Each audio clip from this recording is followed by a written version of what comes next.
Hey everybody, it's Jason Blaha here. Once again, it's time for my client Michelle's vlog, and we're now done with meet. We're back in training. She's actually going to do a meet within the next couple months again, mainly because we want to get a drug-tested meet in. She just qualified for untested worlds, but we want the option of doing both because she is actually a drug-free lifter. So we're still running pretty much normal conjugate, other than we don't do speed squats. We just do back squats. Now that she's going with a narrower stance and doing a little bit more of a high bar, narrower stance type squat, it just works better for her to hit depth. So outside of that, though, we're running normal conjugate as you would run it with free weights, meaning we're not using bands and chains and stuff right now. It's all just straight weight. So we started the week off with a closed grip bench press. She did 160 pounds there. For her max effort work, we got a good pause on it. For upper body supplemental work, it's pretty straightforward. We do pause benching for around 10 rep sets. And I want to be clear, all her work is high rep other than her max work and speed work, right? So the majority of her training is 10 plus reps, right? Just like mine is. Even when I'm doing only focused on hypertrophy at the moment and not worried about much else. Because again, hypertrophy is the name of the game. It really is. And we need to always think about that, particularly for our drug-free lifters, okay? Their size equals their strength for the most part, right?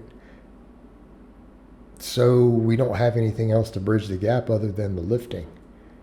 90% of your strength will come from your muscle mass relative to your leverages. So we spend most of the time focused on hypertrophy, even for our strength-specific athletes like her. All right, so what else do we do there? We do incline benching, right? We do pull-ups.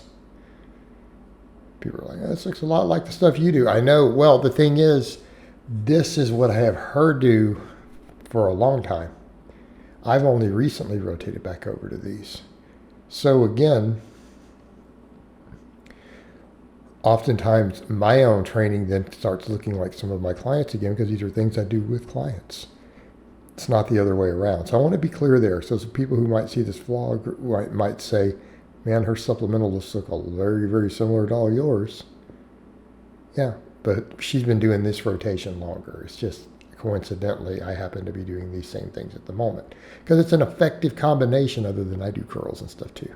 But what do we got? Pause benching, incline pause benching, pull-ups, rows, JM presses.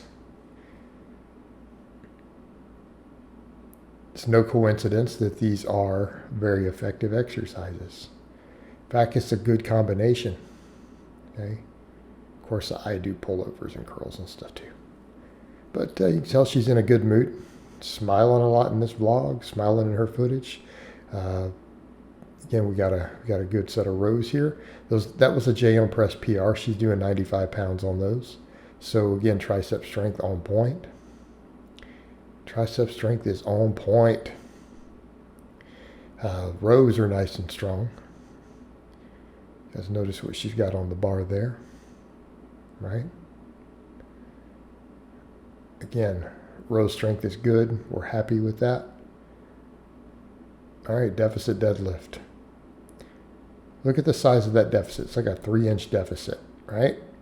285.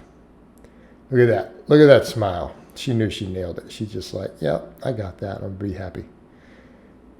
All right, we're putting a lot of quad focus right now. For those who are wondering why, because we are doing a narrower stance squat now. We're doing deep, narrow squats in competition. We got to get that up to 300 pounds.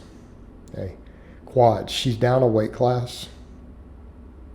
Right, she dropped like 17 pounds. She's down in a new weight class. We got to beef those legs up. Okay, means quad work, glute work. All right, so you're going to see leg presses. You're going to see split squats. Now, we don't neglect posterior chains. She's still doing glute ham raises. We're doing band pull-throughs because we do care about those hamstrings. Glute ham raises do a lot there.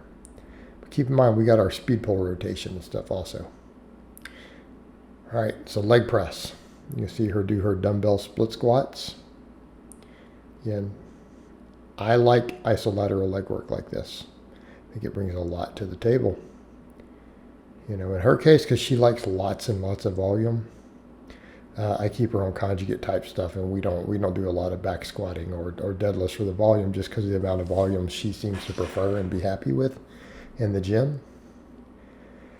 I do keep her axial loading relatively minimal so that we can do all this stuff. So since we're doing a leg press, we're also doing a single leg exercise. For me or a lot of my other lifters who do a lot of just squatting, we might just do squats in a single leg exercise.